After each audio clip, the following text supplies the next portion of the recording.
നമുക്ക് ഒരു കസ്റ്റമറിനെ എങ്ങനെ ക്രിയേറ്റ് ചെയ്യാം, ഒരു സപ്ലയറിനെ എങ്ങനെ ക്രിയേറ്റ് ചെയ്യാം, ഈ രണ്ട് കാര്യങ്ങളൊന്ന് നോക്കാം. മാസ്റ്റർ മെനുവിൽ സപ്ലയേഴ്സ് എന്ന് പറയുന്നൊരു ഓപ്ഷൻ ഉണ്ട്. അത് സെലക്ട് ചെയ്യുക. നമുക്ക് പ്രോഡക്റ്റ് തരുന്ന വെൻഡേഴ്സ്, സപ്ലയേഴ്സ് അല്ലെങ്കിൽ ക്രെഡിറ്റേഴ്സ് എന്ന് പറയുന്ന ആൾക്കാരെ ക്രിയേറ്റ് ചെയ്യുന്ന ഒരു ഏരിയ ആണിത്. ഇവിടെ കുറച്ച് ബോക്സുകളുണ്ട്. അവിടെ ഒന്ന് ഓട്ടോമാറ്റിക്കായിട്ട് ഒരു നമ്പറാണ്. ഈ നമ്പർ നമുക്ക് വേണമെങ്കിൽ ഓട്ടോമാറ്റിക് മാറ്റി റൈറ്റ് ബട്ടൺ ക്ലിക്ക് ചെയ്ത് ഓപ്ഷൻസ് എടുത്തു കഴിഞ്ഞാൽ നമുക്ക് ഓട്ടോ നമ്പർ റിമൂവ് ചെയ്ത് വേണമെങ്കിൽ ഇഷ്ടമുള്ള നമ്പർ നമുക്ക് ടൈപ്പ് ചെയ്യാൻ പറ്റുന്ന രീതിയിലാക്കാം. തൽക്കാലം ഞാൻ ഇങ്ങനെ തന്നെ ഇടുകയാണ്. ഈ നമ്മളിപ്പോൾ ക്രിയേറ്റ് ചെയ്യാൻ പോകുന്ന സപ്ലയറിന് TDS ആപ്ലിക്കബിൾ ആണോ എന്നുള്ളത് ഓപ്ഷനാണ് ഇവിടെ കൊടുക്കുന്നത്. ദെൻ സപ്ലയറിൻ്റെ പേര് നമ്മളിവിടെ കൊടുക്കുന്നു, ABC ഡിസ്ട്രിബ്യൂട്ടേഴ്സ്.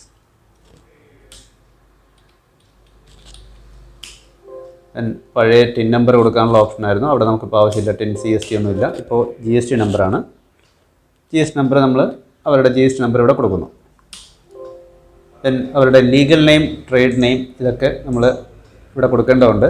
കാര്യം ഇവർക്ക് എപ്പോഴെങ്കിലും നമുക്ക് ഈ ഇൻവോയ്സ് ജനറേറ്റ് ചെയ്യേണ്ടത് ആവശ്യമുണ്ടെന്നുണ്ടെങ്കിൽ നമുക്ക് ലീഗൽ നെയിം, ട്രേഡ് നെയിം ഇതെല്ലാം കമ്പൽസറി ആയിട്ട് നമ്മൾ കൊടുക്കേണ്ടതാണ്. ഇല്ലാന്നുണ്ടെങ്കിൽ ഈ ഇൻവോയ്സ് ആപ്ലിക്കബിൾ ആയിട്ടുള്ള കസ്റ്റമർ അല്ല നിങ്ങളെങ്കിൽ ഇവിടെ ബ്ലാങ്ക് ആയിട്ട് വിടാവുന്നതാണ്. ദെൻ ഈ കസ്റ്റമർ നമുക്ക്, ഈ സപ്ലയർ നമുക്ക് എത്ര ദിവസം വരെ ക്രെഡിറ്റ് തരും എന്നുള്ളതാണ് ഇവിടെ ചോദിക്കുന്നത്. ഇത് നമുക്കൊരു ഇൻഫർമേഷന് വേണ്ടി കൊടുക്കുന്നതേ ഉള്ളൂ. ഇപ്പോൾ 14 ദിവസം ക്രെഡിറ്റ് തരുന്നൊരു സപ്ലയറാണ്. അതായത് ഇതിൻ്റെ അർത്ഥം 14 ദിവസം കൂടുമ്പോൾ നമ്മൾ ഇവർ ഇൻവോയ്സ് ചെയ്യുന്നതിന് 14 ദിവസം കൂടുമ്പോൾ നമ്മൾ പേയ്മെൻറ്റ് അടയ്ക്കേണ്ടതുണ്ട്. അതിനൊരു റിപ്പോർട്ടുണ്ട്. നമുക്ക് ആ റിപ്പോർട്ട് വെച്ചിട്ട് ഡ്യൂ ആവാറായോ എന്നുള്ളതൊക്കെ കൃത്യമായിട്ട് ട്രാക്ക് ചെയ്യാൻ പറ്റും. Then credit limit. ഈ സപ്ലയർ നമുക്ക് എത്ര ലക്ഷം രൂപ വരെയാണ് ക്രെഡിറ്റ് ലിമിറ്റ് തന്നിട്ടുള്ളത്? ഇപ്പോൾ 15 ലക്ഷം രൂപ വരെ തന്നിട്ടുണ്ടെന്ന് വയ്ക്കുക. Then supplier type. നമുക്ക് സപ്ലയറിനെ ഒന്ന് ക്ലാസിഫൈ ചെയ്യണമെന്നുണ്ടെങ്കിൽ കൊടുത്തിരിക്കുന്ന ഒരു ഓപ്ഷനാണ്. കമ്പൽസറി ആയിട്ട് കൊടുക്കേണ്ട ഒരു ഓപ്ഷനല്ല, വേണമെങ്കിൽ നമുക്ക് കൊടുക്കാം. അതിന് പുതിയ ക്ലാസിഫിക്കേഷൻസ് ക്രിയേറ്റ് ചെയ്യാൻ, ടൈപ്പ് ക്രിയേറ്റ് ചെയ്യാൻ ഈ ബോക്സിൽ ക്ലിക്ക് ചെയ്തിട്ട് F9 പ്രസ് ചെയ്യുക. ഇവിടെ നമുക്ക് ജസ്റ്റ് ടൈപ്പ് ചെയ്ത് പോകാവുന്നതാണ്.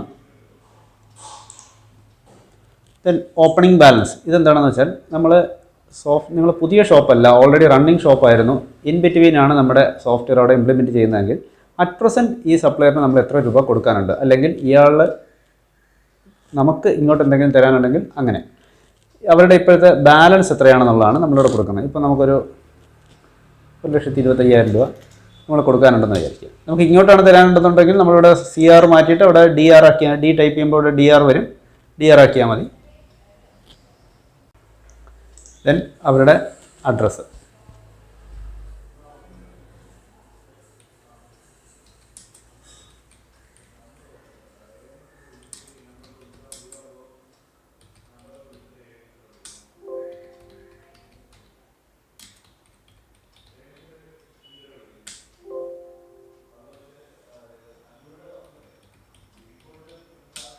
ദെൻ സ്റ്റേറ്റ് വളരെ പ്രധാനമുള്ളതാണ്.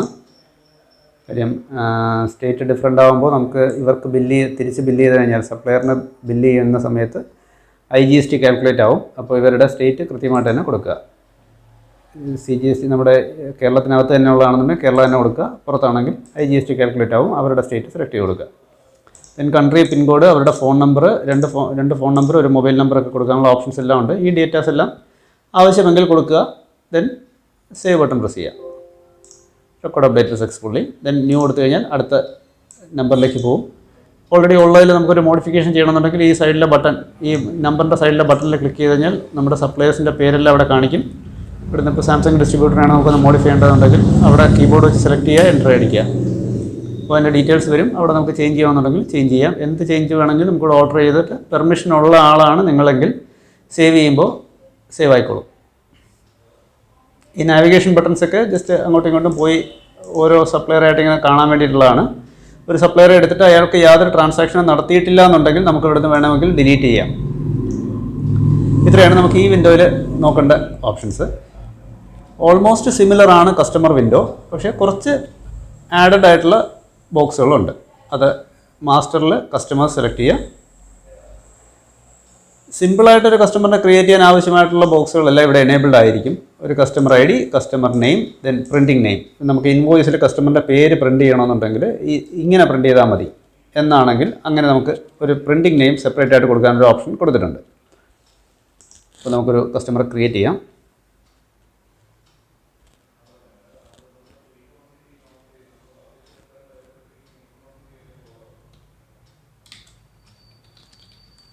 സൈ സിസ്റ്റംസ് എന്ന് പറഞ്ഞിട്ടൊരു കസ്റ്റമർ ഞാൻ ക്രിയേറ്റ് ചെയ്തു. അവരുടെ ബില്ലിംഗ് അഡ്രസ്സ് പക്ഷേ ഡിഫറെൻ്റ് ആണ്. അവരുടെ GST എടുത്തിരിക്കുന്നത് ചിലപ്പോൾ വേറൊരു പേരിലായിരിക്കും അവർക്ക് ബില്ല് ചെയ്യേണ്ടി വരിക. അത് അവർക്ക് വേണമെന്നുണ്ടെങ്കിൽ എങ്ങനെ വേണേലും അവിടെ കൊടുക്കാം.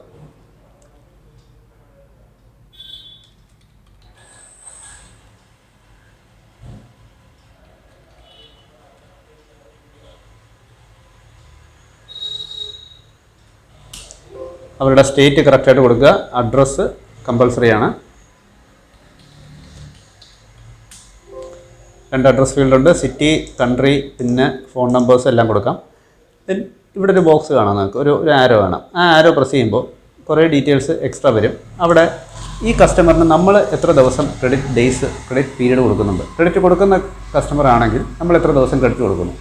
7 ഡേയ്സ് വരെ ക്രെഡിറ്റ് കൊടുക്കാം. ഈ ഓപ്ഷൻ നമ്മൾ എനേബിൾ ചെയ്താൽ നമുക്ക് 7 ഡേയ്സിനിടയ്ക്ക് നമ്മളൊരു ഇൻവോയ്സ് ജനറേറ്റ് ചെയ്ത് 7 ഡേയ്സിനുള്ളിൽ പേയ്മെൻറ്റ് വന്നില്ലെങ്കിൽ അവർക്ക് അടുത്ത ഇൻവോയ്സ് ജനറേറ്റ് ചെയ്യാൻ പറ്റാത്ത രീതിയിൽ ബ്ലോക്ക് ചെയ്യാനുള്ള ഓപ്ഷനുണ്ട്. ഇല്ലെങ്കിൽ ഒരു അലേർട്ട് കാണിക്കും, ഇവർ ഓൾറെഡി പേയ്മെൻറ്റ് ചെയ്യേണ്ട ഡേറ്റ് കഴിഞ്ഞിട്ടുണ്ട്, നിങ്ങൾ വീണ്ടും കണ്ടിന്യൂ ചെയ്യുന്നുണ്ടോ എന്ന് ചോദിച്ചിട്ട് ഒരു അലേർട്ട് ചോദിച്ച് നിങ്ങൾ യെസ് കൊടുക്കുകയാണെന്നുണ്ടെങ്കിൽ അത് കണ്ടിന്യൂ ചെയ്യാൻ ഉള്ളൊരു ഓപ്ഷനുണ്ട്. അതുപോലെ തന്നെ ക്രെഡിറ്റ് ലിമിറ്റും. ഇപ്പോൾ നമ്മൾ ഒരു 2,50,000 രൂപയാണ് ഇവർക്ക് ക്രെഡിറ്റ് ലിമിറ്റ് കൊടുത്തിട്ടുള്ളതെങ്കിൽ 2,50,000 രൂപയ്ക്ക് മുകളിൽ ഔട്ട്സ്റ്റാൻഡിങ് ആകുമ്പോൾ ഈ സെയിം മെസ്സേജ് വീണ്ടും ചോദിക്കും. ഇത് വിച്ചെവർ ഈസ് ഏർലിയർ, ഇതിൽ ഏതാണ് ആദ്യം വരുന്നത്, ക്രെഡിറ്റ് പീരീഡ് ആണ് ആദ്യം വരുന്നത് അല്ലെങ്കിൽ ക്രെഡിറ്റ് ലിമിറ്റാണ് ആദ്യം വരുന്നതെങ്കിൽ ആദ്യം തന്നെ ആ മെസ്സേജ് ചോദിക്കും. ദെൻ ടേൺ ഓവർ ബേസ് ചെയ്തിട്ടാണ് നമുക്ക് TCS ഒക്കെ വരുന്നത്. അപ്പോൾ അതുകൊണ്ടാണ് ഓപ്പണിംഗ് ടേൺ ഓവറൊക്കെ ചോദിക്കുന്നത്. അത് നിങ്ങളുടെ അക്കൗണ്ടൻറ്റുമായിട്ട് കൺസൾട്ട് ചെയ്തിട്ട് അതിൻ്റെ ആവശ്യമായിട്ടുള്ള കാര്യങ്ങൾ അവിടെ കൊടുത്താൽ മതിയായിരിക്കും. ഈ കാര്യം പുള്ളി എടുത്ത് പറയുമ്പോൾ അദ്ദേഹത്തിന് അത് അറിയായിരിക്കും, എത്രയായിരിക്കും കഴിഞ്ഞ വർഷത്തെ ടേൺ ഓവറിൻ്റെ ഡീറ്റെയിൽസ് എടുത്ത് നോക്കിയിട്ട് അയാൾ പറഞ്ഞുതരും. ഓപ്പണിംഗ് ബാലൻസ് നമ്മൾ നേരത്തെ സപ്ലയറിൻ്റെ അത് കണ്ടതുപോലെ തന്നെയാണ്. ഈ കസ്റ്റമർ നമുക്ക് എന്തെങ്കിലും ഇങ്ങോട്ട് പൈസ തരാനുണ്ടോ അല്ലെങ്കിൽ നമ്മൾ അയാൾക്ക് അങ്ങോട്ട് കൊടുക്കാനുണ്ടോ, അപ്പോൾ ഉണ്ടെങ്കിൽ ഇപ്പോൾ ഒരു 35,000 രൂപ അദ്ദേഹം തരാനുണ്ട് എന്ന് പറഞ്ഞ് കൊടുക്കാം. Then root classification, root sales അല്ലെങ്കിൽ ഒരു ഗ്രൂപ്പിംഗ് നമുക്ക് ആ കസ്റ്റമറിന് ചെയ്യണമെന്നുണ്ടെങ്കിൽ നമുക്ക് ഇവിടെ അത് ക്രിയേറ്റ് ചെയ്യാം. നേരത്തെ പറഞ്ഞ പോലെ തന്നെ ഇവിടെ ക്ലിക്ക് ചെയ്യുക, F9 കീ പ്രസ് ചെയ്യുക, നമുക്ക് റൂട്ട് സെറ്റ് ചെയ്യാം. ഇപ്പോൾ ഒരു ഏരിയ നെയ്യാറ്റിൻകര ഏരിയയിലുള്ള കസ്റ്റമറാണിത്. വേറൊരു കസ്റ്റമർ നെടുമങ്ങാട് ട്രിവാൻഡ്രം സിറ്റി.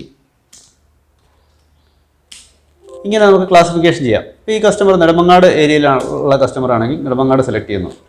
ഇതിൻ്റെ ക്ലാസിഫിക്കേഷൻ എന്ന് ഉദ്ദേശിക്കുന്നത് നിങ്ങൾക്ക് അവിടെ എന്ത് ഡേറ്റയാണോ നിങ്ങൾക്ക് ഫിൽട്ടർ ചെയ്യേണ്ടത് ആ രീതിയിൽ അത് ഉപയോഗിക്കാം. നമുക്ക് റിപ്പോർട്ട് എടുക്കുന്ന സമയത്ത് ഈ രണ്ട് ഓപ്ഷനും റൂട്ടും ക്ലാസ്സും വെച്ചിട്ട് ഫിൽട്ടർ നമുക്ക് റിപ്പോർട്ടിൽ കിട്ടും. അപ്പോൾ നിങ്ങൾക്ക് എങ്ങനെ വേണമെങ്കിലും ഇവിടെ അത് ഉപയോഗിക്കാം. ഇപ്പോൾ ക്ലാസിഫിക്കേഷൻ ചിലപ്പോൾ നിങ്ങൾ പോകുന്ന സ്റ്റാഫിൻ്റെ പേര് വേണമെങ്കിൽ കൊടുക്കാം. ഈ കസ്റ്റമറിനെ ഇന്ന ആളാണ്, രാജേഷാണ് ഇത്രയും കസ്റ്റമറിനെ മാനേജ് ചെയ്യുന്നത്. അപ്പോൾ ഈ കസ്റ്റമർ രാജേഷിൻ്റെ കസ്റ്റമർ ആണെങ്കിൽ നമുക്ക് അവിടെ ആളുടെ പേര് ക്രിയേറ്റ് ചെയ്ത് അവിടെ അസൈൻ ചെയ്ത് കൊടുക്കാം. അപ്പോൾ റിപ്പോർട്ട് എടുക്കുന്ന സമയത്ത് രാജേഷ് ഹാൻഡിൽ ചെയ്യുന്ന കസ്റ്റമേഴ്സ് ആരൊക്കെയാണ്, രാജേഷ് ഹാൻഡിൽ ചെയ്യുന്ന കസ്റ്റമേഴ്സിൻ്റെ എത്ര ഔട്ട്സ്റ്റാൻഡിങ് നമുക്ക് വരാനുണ്ട്, ഇങ്ങനെയൊക്കെ നമുക്ക് ട്രാക്ക് ചെയ്യാനുള്ള ഓപ്ഷൻ ഉണ്ട്. ദെൻ TCSൻ്റെ അലേർട്ട് വരണോ എന്നുള്ളതാണ് ചോദിക്കുന്നത്. TCS കളക്ട് ചെയ്യേണ്ടതാണ്. കളക്ട് ചെയ്തിട്ടില്ല എന്നുണ്ടെങ്കിൽ അലേർട്ട് വരണോ. അപ്ലൈ TCS ആപ്ലിക്കബിൾ ആണെന്നുണ്ടെങ്കിൽ അത് കൊടുക്കാം. ഇതെല്ലാം GSTയും ഇൻകം ടാക്സുമായിട്ട് ബന്ധപ്പെട്ട കാര്യങ്ങളാണ്. അപ്പോൾ ഇത് എപ്പോഴും നിങ്ങളുടെ ഒരു ചാർട്ടേഡ് അക്കൗണ്ടൻറ്റിനെയോ അല്ലെങ്കിൽ ടാക്സ് പ്രാക്ടീഷണറെയോ കൺസൾട്ട് ചെയ്തിട്ട് ഇവിടെ എന്ത് കൊടുക്കണം എന്നുള്ളത് അദ്ദേഹത്തിനോട് ചോദിച്ചിട്ട് കൊടുക്കുന്നതായിരിക്കും ബെറ്റർ. കാര്യം ഓരോരുത്തർക്കും ഓരോ രീതിയിലാണ്. കോമ്പോസിഷൻ ടാക്സുകാർക്ക് ഒരു ഡിഫറെൻറ്റ് മെത്തേഡായിരിക്കും, അല്ലാത്തവർക്ക് ഒരു ഡിഫറെൻറ്റ് മെത്തേഡായിരിക്കും. അപ്പോൾ അത് ടാക്സ് പ്രാക്ടീഷണറായിട്ട് കൺസൾട്ട് ചെയ്തിട്ട് കൊടുക്കുക. ദെൻ കസ്റ്റമറിൻ്റെ Aadhaar number, PAN number, GST number ഇതെല്ലാം അക്സെപ്റ്റ് ചെയ്യാം. അവരുടെ bank number, account number, IFSC code അങ്ങനെയുള്ള കാര്യങ്ങളെല്ലാം നമുക്കിവിടെ അക്സെപ്റ്റ് ചെയ്യാനുള്ള ഓപ്ഷനുണ്ട്. അതുപോലെ അവരുടെ ലീഗൽ നെയിം, ട്രേഡ് നെയിം എല്ലാം നമുക്കിവിടെ എടുക്കാം. ഇത് എടുക്കുന്നത് നമ്മൾ നേരത്തെ പറഞ്ഞ പോലെ ഈ ഇൻവോയ്സ് ആപ്ലിക്കബിൾ ആണെങ്കിൽ trade name, legal name compulsory ആയിട്ട് നമ്മൾ കൊടുത്തിരിക്കണം. ഇത്രയും ഡീറ്റെയിൽസ് കൊടുക്കുന്നു, നമ്മൾ സേവ് ചെയ്യുന്നു. Record update successfully. ഈ കസ്റ്റമറിൻ്റെ ഡേറ്റ സേവായി. ഇനി ഇവിടെ ഒരു മാപ്പിൻ്റെ ഒരു സിമ്പിൾ പോലെ നിങ്ങൾ കണ്ടിട്ടുണ്ടാവും. ഇതെന്തിനാണെന്ന് വെച്ചാൽ ഈ ഒരു പർട്ടിക്കുലർ കസ്റ്റമറിൻ്റെ തന്നെ ഡിഫറെൻറ്റ് അഡ്രസ്സുണ്ട്.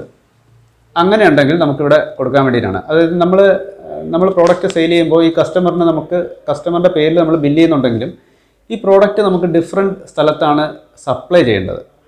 ഈ കസ്റ്റമറിൻ്റെ സ്ഥലം എന്ന് പറയുന്നത് ഇപ്പോൾ ട്രിവാൻഡ്രം സിറ്റിയിലാണ്. നമ്മൾ ട്രിവാൻഡ്രം സിറ്റിയിലുള്ള അഡ്രസ്സിലാണ് നമ്മൾ ബില്ല് ചെയ്യുന്നതെങ്കിലും ഇവരുടെ ഗോഡൗൺ ഇരിക്കുന്നത് ചിലപ്പോൾ ഒരു നെയ്യാറ്റിൻകര ആയിരിക്കാം.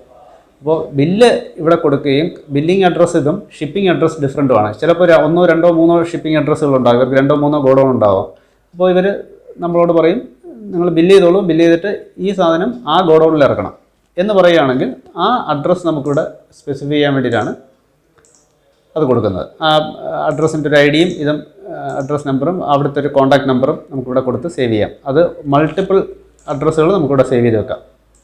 അപ്പോൾ ഇത് ബില്ല് ചെയ്യുന്ന സമയത്ത് നമുക്ക് ഷിപ്പിംഗ് അഡ്രസ്സ് സെലക്ട് ചെയ്ത് പോകാനുള്ളൊരു സൗകര്യത്തിന് വേണ്ടിയിട്ടാണ്. മനസ്സിലായി കാണുമെന്ന് വിചാരിക്കുന്നു. ഇല്ലെങ്കിൽ നിങ്ങൾ ആ വീഡിയോ ഒന്നുകൂടെ റിപ്പീറ്റ് ചെയ്ത് കണ്ടാൽ ഒരു ക്ലാരിറ്റി കിട്ടും. ഇല്ലെങ്കിൽ ഇൻഫോലാബിൻ്റെ കസ്റ്റമർ കെയർ നമ്പറിലേക്ക്, മുകളിൽ കാണുന്ന കസ്റ്റമർ കെയർ നമ്പറിലേക്ക് വന്നാൽ അവർ ഡീറ്റെയിൽ ആയിട്ട് എക്സ്പ്ലെയിൻ ചെയ്തും കൂടെ തരും.